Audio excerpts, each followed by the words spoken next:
یو ځل بیا مو هرکلی کوم ډاکټر صاحب تاسو خبرې کوئ زما پرې ذهن کې یو خبره بار بار تاویده راته یو خو تاسو پرې خپلو خبرو کې زموږ ډېر مینوال هغه پښتو مسله راکنه لکه چې د اردو په سکولونو کې د انګریزي په سکولونو کې سبق ویلی په خپله ژبه باندې ډېره پوهه نه لري ځکه زه هم داسې اسانه پښتو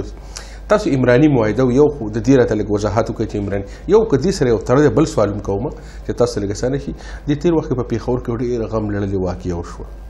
موږ هره ورځ په لر او بر وطن کې چې کوم دی نو یا اخوا د تورې کرښې یا دې خوا څه ناڅه داسې کېږي چې په سوونو لاشونه دي په سکولونو کې بمونه دي په جوماتونو کې په جنازو کې او زموږ نه ماشومان چې کوم دي دا چې په سکول کې هغه ورځ په پېښور کې څه وشو نو د دوی په دې ذهن باندې په دې فکر باندې خو ورته هم ډېر خراب اثر شوی د دې لپاره موږ څه کولی شو نزار صاحب عمراني معاهدې ته د پولیټیکل ساينس په اصطلاح کې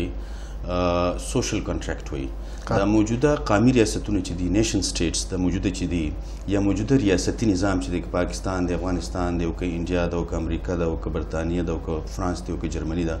دا د سماجي عمراني معاهدې یا د سوشل کنټراکټ لاندې دي سوشل کنټراکټ دې ته وایي چې خلک ریاست سره یو معاهده وکړي یو عهد وکړي یو لوز وکړي هغه لوز دا دی چې خلک څه ازادۍ د نور خلکو دپاره ریاست ته حواله کوي او د هغې په بدل کې ریاست داسې وکړي چې هغې ته تحفظ ورکړي او ریاست داسې وکړي چې د اجتماعي فیصلو دپاره لکه سیاست به څنګه سیاسي ادارې به څنګه چلیږي انتظامي ادارې به څنګه چلیږي اقتصادي ادارې به څنګه چلیږي د هغې دپاره اصول وټاکي هغه اصولو باندې ټول خلک اتفاق وکړي چې هغه اصولو باندې ټول خلک اتفاق وکړي نو دې ته موږ وایو چې دا د ریاست معاهده شوه د ریاست اساسي قانون شو دغه اساسي قانون دغه فاونډیشنل لا دغه سوشل کنټراکټ دې ته عمراني معاهده وایي نو چې کوم ریاست څومره پورې دغه معاهده او دغه لوز پوره کوي هغه مره پورې هغه ترقي یافته ریاستي یا هغه مره پورې هغه د فلاح ریاستي څومره چې د دې معاهده کې یا دې لوز کې کمې راولي هغه مره هغه د فلاح نه کمیږي که یو ځای کې راولي مثلا دا چې که فرض کا په عمراني معاهده کې دا دي چې خلک به د پارلیمان په ذریعه د خپلو نمایندګانو په ذریعه د پارلیمان په شکل کې یا د ولسي جرګې په شکل کې یا د مشرانو د جرګې په شکل کې نیشنل اسمبلی په شکل کې یا د سینټ په شکل کې یا د پروونشل اسمبلی په شکل کې قانون جوړوي چې د ټریفک قانون به څنګه او د بینک قانون به څنګه دغه قانونونه جوړوي که فرض که ریاست پارلیمان دې قانون جوړولو ته پرې نه دي یا نور ملکونو سره به تعلق څنګه ساتي دفاع به څنګه کوي مارکیټ به څنګه زیاتېږي مینوفیکچرینګ به څنګه کېږي ټیکسونو نظام به سي که ریاست د پارلیمان په ځای چېرته یو اداره د قانون جوړوي یا چېرته یو ادارې په هغې باندې اثر یا چېرته د څه خلکو سره په هغې باندې اثر د دې مطلب دا دی چې ریاست دغه عمراني معاهده یا دغه سوشل کنټراکټ نه پوره کوي نو دې مطلب دا دی چې د هغه د ولس په کار دا دی چې د منلو په حواله ان ریکګنیشن په حواله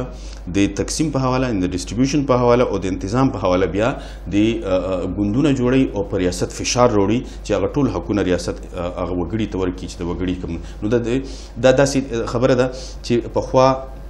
حکمران او بادشاه او رعایا وه دا سوچ انسان چې ارتقا راغه نو دا اوس وګړی او ریاست وګړو ریاست نو اوس خلک غلامان نه دي اوس خلک رعایا نه ده اوس خلک انسانان دي شهریان دي سټیزنز دي وګړي دي دا دویم سوال تاسو ډېر زیات مهم دی دوه څیزونه د تشدد نه نفسیاتي حواله باندې خامخا راولړېږي دوه څیزه یو ته مونږ یره وایو فیر یو داسې عمل دی چې هغه د انسان د ذهن یو حصه بالکل مفلوج کړي د هغې د خلیې یا نیورونز کار پرېږدي یا کار په غلطه طریقه کوي نو د زده کړې صلاحیت د سوچ کولو صلاحیت او د تخلیق صلاحیت په یره کې ممکن پاتې نشي نو چې کوم ماحول کې یره یا چې کوم کور کې یره یا چې کوم ملک کې یره یا چې کومه ټولنه کې یره نو هغلته سوچ زده کړه او تخلیق ختم شي نو یو خدای چې د تشدد څومره پیښې چې کېږي هغې سره د یرې ماحول دویم د دې نتیجه کې یو بل عمل را پیدا کېږي یو بل احساس کیفیت راولاړېږي او هغه کیفیت ته وایي عدم تحفظ چې د ماشوم یا د لوی یا د وګړي هر څوک چې وي د انسان دا یقین او اعتماد نی، دا باور نی چې دا کس زما ملګری دی که زما ملګری نه دی، دا پلار زما د پلارتوب دغه پوره کوي که نه پوره کوي، د هر سوري نه یریږي، د هر ځای نه یریږي، د هر عمل نه یریږي. نو د عدم تحفظ احساس اصل کې بیا انسانانو کې د جوور سوچ کولو یا د اوږد مهال یا د لانګ ټرم پلانینګ کول یا منصوبه کولو صلاحیت ختم کی. نو زموږ په سماج کې کته ګوري دا دوه عملونه تا ته ډېر واضح ښکاري چې ځوانان په لنډه لنډه لار چې کله ځان له څیزونه حاصلوي که نه حاصلولو کوشش کوي، کله یو پسې منډې کله بل پسې منډې یا ترهګرۍ غاړې ته تلل، نو دا اصل کې د عدم تحفظ بنیادي نتیجه وي. تاسو وکتل چې زموږ کې د اقتصادي نوی فکر یا سماجي نوی فکر یا سیاسي نوی فکر دا منځته نه راځي. دا د غیر کیفیت دی چې موږ اصل کې د سوچ کول نه منې کوي. دا ډېر خطرناک یا داسې قسمه تاسو ورته ویلی شي چې زهرناک اثرات دي چې د تشدد نه راولاړېږي. او ډاکټر صاحب اوس تاسو د خپلې خبرې کولې، زه هم چې داسې سمندر راته په کوزه کې رابند کړي او تا راته ووایه چې د پښتنو د تاریخ د پوره تاریخ کم داسې دورونه دي یا کم داسې تحریکونه چې زموږ په ټولنه باندې اثر کړی دی؟ ډېر ښه موقع زه ته بالکل په لنډه د وایم هسې خو ډېر اوږد تاریخ دی او ډېر اوږده عوامل دي. یو ناسته پکې کوو، یو ناسته پکار چې په دې خالص وشي او په دې خبرې تېر وشي، مباحثه مکالمه وشو، دا پکار چې موږ بار دا خبرې یو بل ته یادوو کوم یا خو درې مهم تاریخي اثرات یا تاریخ د پښتنو د سیاست او د سماجي مبارزې درې مهم تحریکونه داسې دي چې هغه د نه هېرېدونکي او ډېر ژور اثرات لري. لومړی تحریک د پیر روښان تحریک، د روحانیانو تحریک. پیر روښان څه چلو که چې عمدغه ځای کې چې کوم روحاني تصور یا اقدار وو هغه یې قامیت ته بدل کړ، عدالت او صداقت او نږدېوالی او د خیر البیان په شکل کې هغه یو داسې تصور مخې ته راوسته چې کوم هغه چې روحاني اقدار وو هغه قامي اقدارو ته بدل کړ. نو گویا کې چې کوم قبایلي شناخت وو هغه قبایلي شناخت اجتماعي شناخت کې بدل کړ. او دې سره سره د کمال کار دا وکړ چې د پښتو نثر یې په ډومبي پیرولي کړ. نو دا ورته پته وه چې دا د ملا تیر دی. نو اگر چې اکبر باچا عمومي طور باندې ډېر وسیل مشربه باچا و، خو دا تحریک هغه نه برداشت نشه. نو د دې د وجې نه دا تحریک د ماتولو کوشش وکړو، یرغلونه مو وکړ، اگر چې یو فکري مبارزه مو وکړه، دلته خلک هم را پیدا کړ، خو دې سره سره یې پې یرغلونه مو وکړه. او دومره کمیټمنټ یا دومره خلوص د دغه تحریک د خلکو وو چې زما خیال چې کم ځای کې موجود وو هغه د تحریک سره ټینګ ولاړو. بل کار د تحریک دا درېیم کار د تحریک دا وکړه چې ډېر لوی تخلیقي فنکاران را پیدا کړ. مرزا خان انصاري او معز الله مون تاسو چې ګوري نو تاسو به وایي چې دا د سونو کالو مخکینه دا سوچ او دا فکر او دا تخلیق دا کم انداز کې په مخ کې تللی. حمید بابا وایي که نه چې فارسیوانو د حیرت ګوتې په خوله کې چې حمید غزل سرا شو په پښتو کې، دا هغه چې کله هغې غزل سرا شو نو فارسیوانو د حیرت ګوتې په خوله کې حیران شو ورته. بیا دویم چې کوم ډېر مهم تحریک و او هغه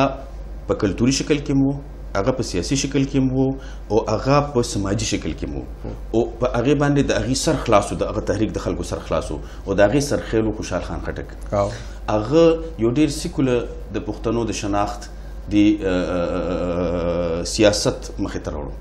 او د مختلفو اړخونو باندې د طب نواله. زه تاسو ته یو خبره صرف کومه دغه چې کوم وخت کې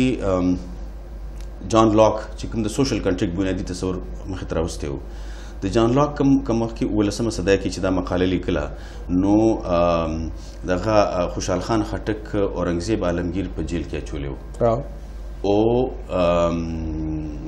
کوم جیلو چې دغه پې خپل شعر هم ویلی دی، کلندر صاحب پې خپل شعر هم ویلی چې په خوشحال پرنتبور کې وشوې، هغه کانې په مالاهور کې وشوې. پرنتبور کې هغه یو مقاله ولیکله، د هغې نوم دستارنامه. دا داسې ښکارېده چې د هغه وخت د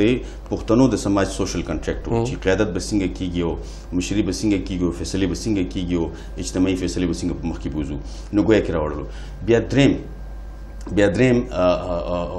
او مهم تحریک د پښتنو خدای خدمتګار تحریک و چې د ډېر وخت نه شروع خو په 1921 کې تحریک اصلاح الافاق نه او په 1919 کې خدای خدمتګار تحریک نو هغې د پښتنو قامیت مخکې خو هغې کول کړه چې پښتنو قبایلي شناخت پیر روخان او خوشحال خان خټک دا کړو چې قبایلي شناخت اجتماعي شناخت راوسته او هغه شناخت د سیکولر اقدارو باندې ودرو خوشحال خان خټک دا بیا د قامیت مدنیت غاړې ته راوسته د خدای خدمتګار تحریک او د هغې درې مهمې